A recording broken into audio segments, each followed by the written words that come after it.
Esta vez con la presencia de un investigador, historiador, vamos a darle inicio de acá hasta el final a zona histórica, rumbo, en principio el Zócalo decía rumbo a los 450 años de la ciudad, hecho que se concretó ayer y que por motivos climáticos todos los festejos oficiales se iban a realizar hoy y se realizaron en la ciudad capital de la provincia. Y es interesante llegar a este lugar. Probablemente sigamos haciendo algunos clips, algunos micros más de la historia de Santa Fe, pero en este número redondo habíamos pensado en convocar a Miguel Ángel de la Fontana. Es un periodista, es un investigador, es un escritor que ha incursionado, le ha bajado la lupa a situaciones, a problemáticas, a referencias, a geografías en la que nadie hasta ahora, o de manera muy un poco ligera o no tan minuciosa, se había detenido. Y son las historias de los barrios de Santa Fe. Y obviamente contar la historia de un barrio no es contar la historia de un barrio de los años 80 o 90, es contar la historia del barrio desde que allí se levanta un rancho, desde que allí se levanta una casita de material. Y en esa idea, Miguel Ángel de la Fontana ha publicado muchos libros. Ha publicado libros sobre la parroquia San Juan Bautista, la memoria del barrio Candioti, Sur, el Sargento Cabral, el barrio Roma y Constituyentes.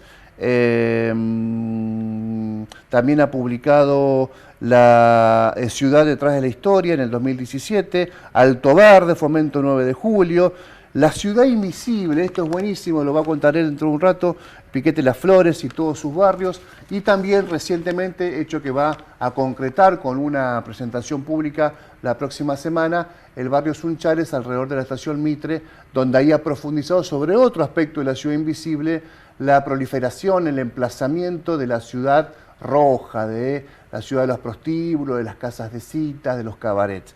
Así que muchas gracias por haber venido, Miguel. Hola Héctor, ¿cómo te va? Muchísimas gracias por invitarme, así que es un gusto.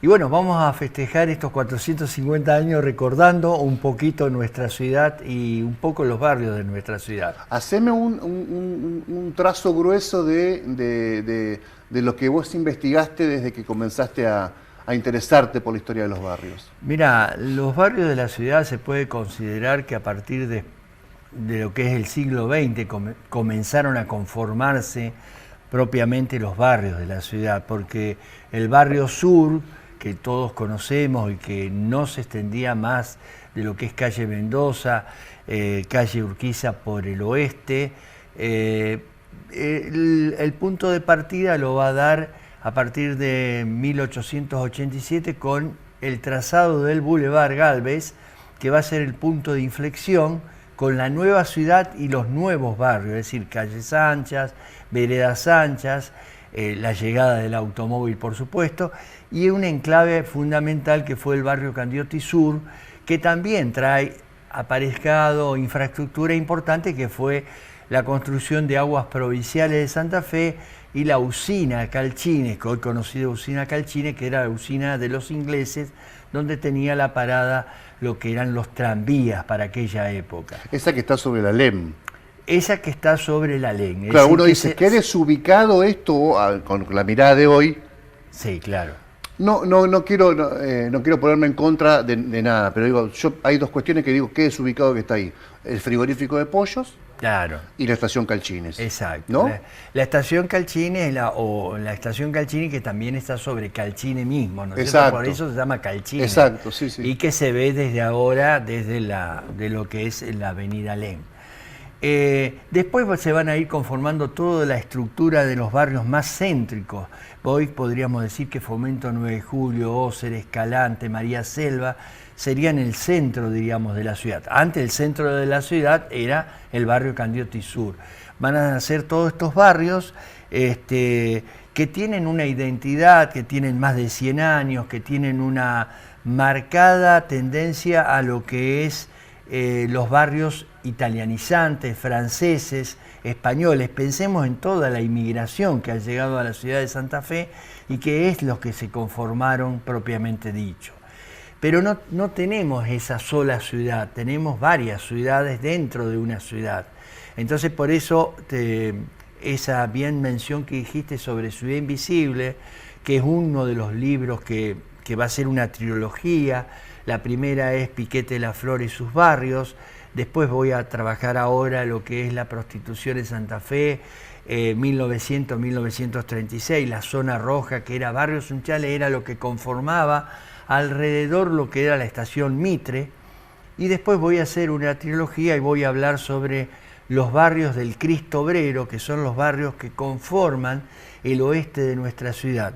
Pensemos, Héctor, que la ciudad tenemos aproximadamente 500.000 habitantes y hay unos 150.000 personas que forman parte del cordón oeste de nuestra ciudad, que son los barrios más marginales, los de menor cantidad de infraestructura, donde todavía se sufre todo esto, los 60 milímetros que cayeron, bueno, y que formaron si vos ves la franja de hasta dónde llegó el Salado en el 2003, que está señalada con mucha precisión y en la cota exacta entre el norte, el oeste, o por lo menos desde el Estado de Israel hasta el sur, sigue siendo esa franja, la que estás haciendo mención ahora. Pero bueno, sería bueno aclarar a los televidentes que esa conformación de todo lo que son los barrios del oeste tienen una explicación histórica. ¿Por qué?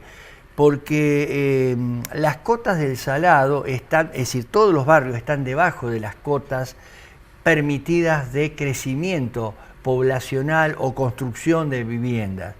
Pero ¿qué pasa? A ver, todo ese cordón oeste tiene un traslado de una crisis muy profunda que se produjo entre la década del 60 y del 70. Bueno, podemos hablar de todo lo que es el periodo de Onganía y de la Nuce hasta el periodo de 1973, donde Christian Bacena, ese ministro de Economía, sí, produce también, junto con Martínez Doss, un ajustazo. Un ajustazo muy importante, una crisis esencialmente en el campo, principalmente en nuestro norte santafesino, con el algodón y la caña de azúcar. Previamente habíamos tenido el cierre de la forestal con el traslado de muchísima gente que viene a radicarse no solamente a Santa Fe, Rosario, Buenos Aires, y se van a conformar las grandes villas miserias conocidas así, es decir, Villa del Parque, Barranquitas, Santa Rosa de Lima, San Lorenzo, por decir algunos barrios. Y ese lugar es elegido primero porque es bien periférico, me imagino, pero ya estaba la traza de lo que sería después la circunvalación, había una vía de comunicación que a la postre hubiese sido la circunvalación, o eso era alejado de la principal geografía de la ciudad que se desarrollaba entre los bulevares como lo conocemos hoy. No, estaba alejado. La avenida de circunvalación es un proyecto que aparece en la década del 68, 67. Mucho después. Un poquito después, que también tiene una correspondencia con respecto a Santa Rosa de Lima, porque Santa Rosa de Lima en realidad es Santa Rosa de Lima y tres vecinales propias, que son 16 de noviembre, Estrada y 12 de octubre. Es una conformación importante. Villa del Parque es un barrio muy antiguo, lo mismo que la Gran China, allá muy al norte, donde forma parte de Piquete de la Flor. Pero quiero explicar que ellos buscaron radicarse en Santa Fe como pudieron.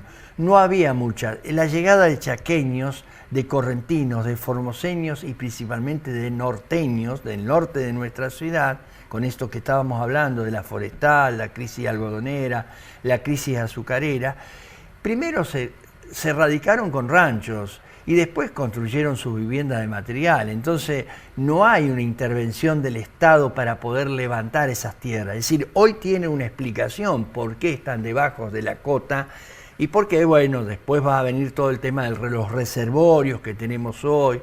El terraplén de Irigoyen en el 40 va a ser una primera medida de contención del río Salado, pero sobre entre lo que es el río Salado y el terraplén se van a construir muchos de estos barrios, principalmente San Lorenzo y Santa Rosa de Lima. Entonces hay que tener... Bueno, ahí también tenés un obrero que viene con cierta expertise, sí, muy claro, maltratado por el patrón. Por el patrón de la forestal. De la forestal, sí, que está acá, que llega a Santa Fe. sí. ¿Y qué pasa con esa mano de obra? Y era el villero, era el hombre morocho, era el hombre despreciado en parte por parte de la ciudad, porque vivía en la villa.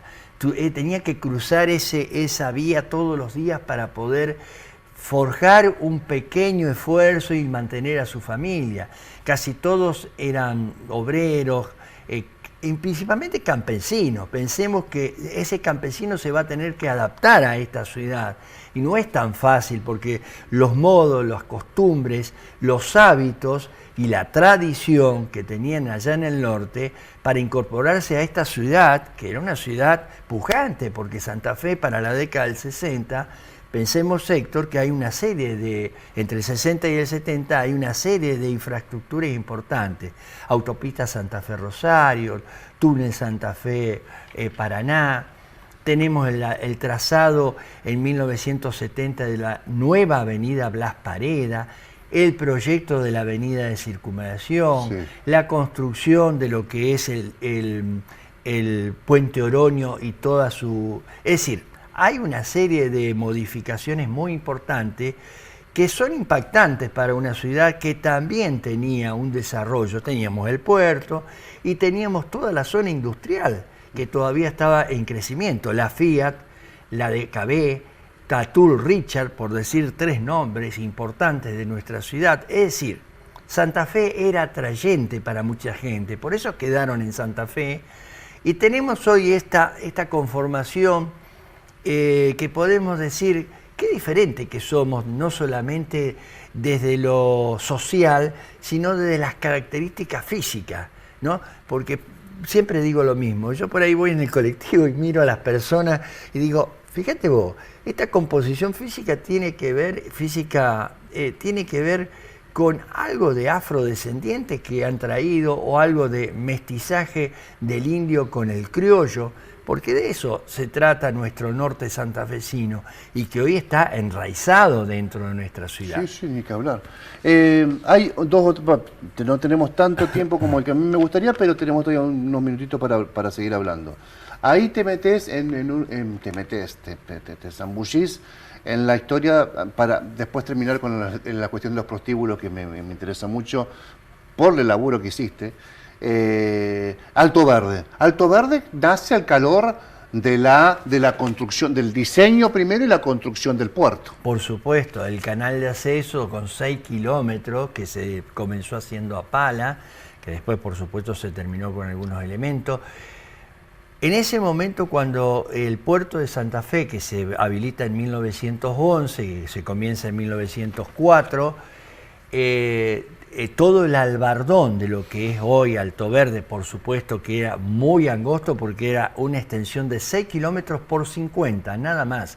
Después se fue rellenando porque cada vez que se hacía un drenaje, imagínate que estamos en el medio de la ciudad, no tenemos un calado importante. En ese momento sí el calado era de acuerdo a la profundidad de los barcos. Hoy no puede, hoy tenemos barcazas que están ingresando, no tenemos el calado que tiene Rosario, sí, o que tenía Colastiné, por ejemplo. Pero también porque la ciudad no está frente al canal.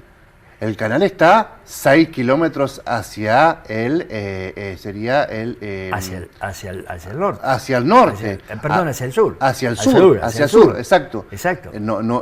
O sea que hubo que alterar un ecosistema para generar el canal de acceso, sí, y para llegar a Santa Fe. Pero en realidad ellos estaban enfrente de nuestra ciudad, nosotros le dábamos la espalda a Alto Verde. Hoy fíjate vos qué interesante, nosotros le damos la mirada al río y ellos le dan la espalda, porque Demetrio Gómez, que es la arteria principal, es la arteria que le dio espalda al río. Es decir, hoy todos construyen en función de Demetrio Gómez. Bueno, pero ese es otro tema. Yo lo que quiero decirte que toda esta llegada de correntinos, entrerrianos y propios santafesinos que le dieron el calor a ese puerto.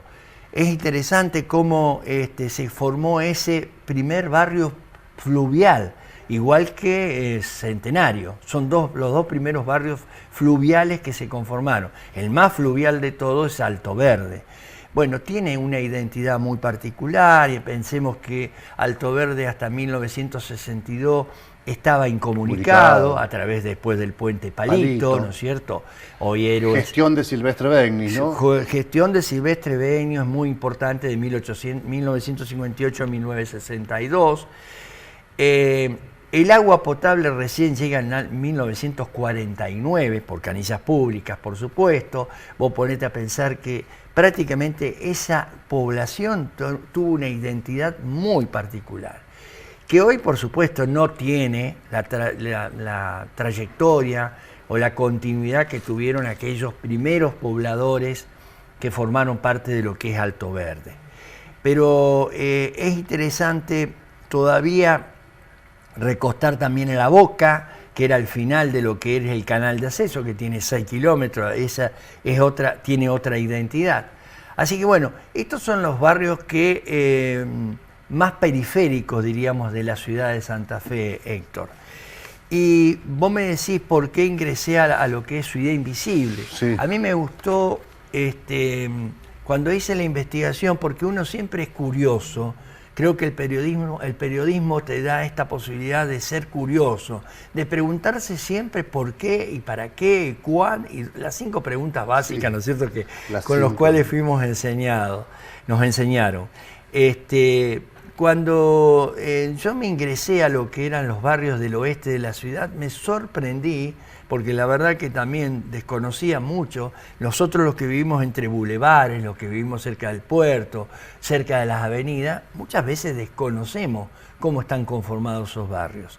Entonces hice un trabajo muy exhaustivo de 30 viajes, que está desde lo que es el cementerio hasta la cárcel de las Flores y desde la curva Roce hasta lo que es Santa Rita.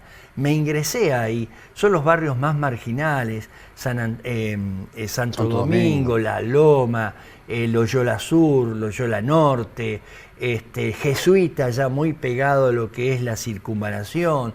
Tenemos la Gran China, que hoy es Brigadier Estanislao López. Esos son los barrios más marginales que fueron conformados en lo que es Piquete Las Flores. Piquete Las Flores fue una colonia junto con Guadalupe, que después de la Constitución del 53, es decir, en 1860, el gobierno de la provincia, aparte de proyectar todas las colonias que se conformaron en la provincia de Santa Fe, crea las 2 colonias que estaban pegadas a nuestra, que es Piquete solamente, después va a ser Piquete Las Flores, y Guadalupe, 1860, 1863 Guadalupe. A partir de ahí, esta gran Piquete Las Flores se van a ir conformando, después de casi 60 o 70 años, todas las cédulas, como digo yo, las cédulas, los barrios, que van a formar parte de este gran cuerpo que tenemos en la ciudad. Impresionante. Impresionante el detalle que tenés, más allá que el tiempo es poco. Barrios unchales alrededor de la estación Mitre, prostíbulos, explotación, trata de blancas, como se decía Trata de antes, blancas, como se decía. Extranjeras prostituyéndose, Exacto. Con un rufián, con un proxeneta, Exacto. con clientes. Sí, por supuesto. ¿Cómo funcionaba esa ciudad? Bueno, mirá, fíjate vos, a mí también haciendo el trabajo de Piquete Las Flores en la municipalidad, en el archivo municipal, me tocó tan de cerca, no me pasó de costado y después me paré y dije, esto es para estudiarlo y para investigarlo. Por eso me metí en este tema, porque también fue un barrio que hoy no se llama Sunchales, se llama Alfonso, o es parte de lo que es San Lorenzo, pero para la época de 1900 se llamaba Sunchales, porque posiblemente tiene relación con la estación inglesa, la estación del ferrocarril Mitre, que fue plantada ya por 1891, que tenía relación con Sunchales y con Buenos Aires. En esa zona, que fue una zona más bien marginal, porque ahí hasta Juan Díaz de Solís no había nada, lo demás era el río Salado. Bueno, sobre toda esa zona la municipalidad, a través de una ordenanza 1526, autorizó los primeros burdeles, prostíbulos, casas de cita, como bien lo dijiste vos, donde funcionaba, esto estaba autorizado a nivel nacional, pero acá en Santa Fe a través de esta ordenanza, y había una organización que era una organización mafiosa, traficantes de mujeres, esencialmente de la Europa oriental, principalmente polacas y austríacas que traían desde allá, judías también, que traían desde allá para prostituirlas e incorporarlas a los centros prostíbulos de Santa Fe, Rosario, Buenos Aires, Bahía Blanca, Rafaela, que eran las ciudades más densas o que por lo menos había mucho consumo de sexo. Estos rufianes cumplían una función muy importante para esta. Eran hombres de 50 años, en general judíos, que iban hasta Polonia, enamoraban a las mejores chicas que estaban en la campiña, una Polonia totalmente devastada, con una desocupación de más de 1 millón de habitantes para la década del 36, 1936, las enamoraban, les hacían un pequeño paseo por Europa y las traían a Argentina y las distribuían. Una vez que te traían acá, decían, bueno, se te terminó este paseo, así que ahora vas a trabajar para mí. Claro. La incorporaba. Bueno, acá es interesante recordar esto. Quedaron 2 edificios de aquellos prostíbulos, que eran muchos, y que están registrados, las madanes, están registrados las pupilas, y está registrado todo esto, como dice León Gieco, todo está guardado en la memoria, y nada más que investigarlo. Hay 2 edificios que han quedado, Héctor, que son el Maison París, que es el Vera Candioti, el Hospital Vera Candioti, era el Maison París, era el prostíbulo más importante de Santa Fe, primera categoría. Está estructurado como tal, el zaguán, las 2 piezas al costado. Ahí estamos viendo la fachada ya de claro, ahora. El Vera Candioti, el que lo conoce ingresa, está el zaguán, como dice Miguel, hay una nave grande, un salón grande y las habitaciones al costado. 16 habitaciones. Qué increíble, ¿no? Dolor y placer. Yo por ahí trabajo ese tema, ¿no? Porque era el placer, pero también el dolor. Y hoy se repite este dolor a través de todos aquellos que sufren una discapacidad y que tienen que ir a ese lugar a rehabilitarse. Y hay otro prostíbulo que ha quedado que no tiene tantas las características como el Vera Candioti, que está en Buenos Aires, Monseñor Saspe, y San José, y que pertenece al colectivo LGTBI. Ese también era otro prostíbulo que se manejaba en ese momento. Las mujeres tenían 20 minutos, es decir, la relación era así. Vos ingresabas y tenías 20 minutos solamente reglamentado para ingresar a la pieza, bueno, y tener esa relación con esa prostituta. Lo que se llama el pase. El pase. Y el pase se hacía a través de chapas de color, porque tenían un costo cada uno. Es decir, había mujeres más caras y mujeres más baratas. Vos comprabas una chapa de color que tenía un valor y con eso le intercambiabas a la mujer, que la mujer después al final del día se podría cobrar, no sé cuánto se cobraría, pero sería muy, muy poco, indudablemente. Bueno, esta mafia, esta proxeneta, hay que también entenderla desde una sociedad con una estructura patriarcal muy marcada, donde la mujer no cumplía más que la función de reproducción, digamos, de hijos, nada más que eso. Entonces había estaba aceptada dentro de una sociedad donde, por ejemplo, era lo mejor hacer cloacas que tener también un prostíbulo para que el hombre debute o el hijo de la persona debute oficialmente en esos prostíbulos. La última que tengo, porque nos queda re poco tiempo, lamentablemente. La clientela, ¿era una clientela que era furtiva?